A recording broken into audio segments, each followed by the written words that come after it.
İzləyiciləri, səhifəmə xoş gəlmisiniz. Bu günlərim mən kartoflu, ətli, çox dadlı, ləzzətli, asan hazırlanan yemək resepti sizlərlə paylaşıram.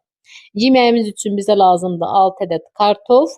Kartofu rəndən iri gözündən keçirdirəm.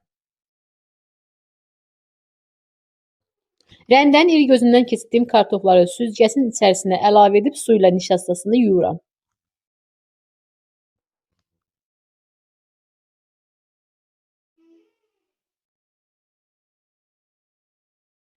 Kartofu qabın içərisinə əlavə edib üzərindən 3 ədəd yumurta, 1 ədəd qırmızı biber, 1 ədəd quru soğan, 2 xörək qaşığı un, 1 çay qaşığı qara istiot, cəfəri əlavə edib qarışdırıram.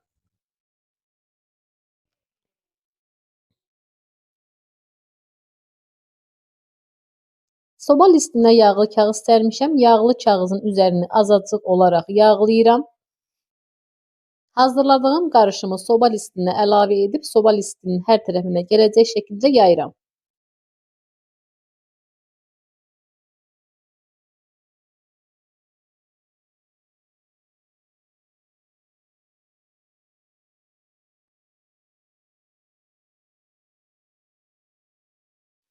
Soba listinin hər tərəfinə gələcək şəkildə yaydıqdan sonra əvvəlcədən isitdiyim 250 dərəcəlik sobada bişirirəm. İçliyi üçün çəkilmiş ət götürmüşəm. Əti qazanın içərisinə əlavə edib, üzərindən yağ əlavə edib qoyuram bişməsi üçün.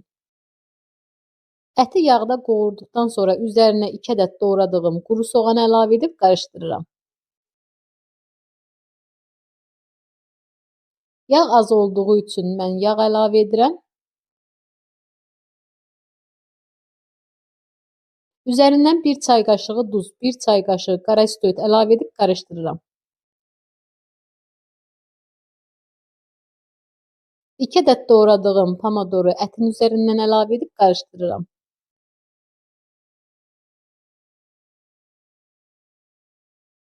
Bir ədəd sarı biber, 1 ədəd qırmızı biberi doğrayıb ətin üzərindən əlavə edirəm.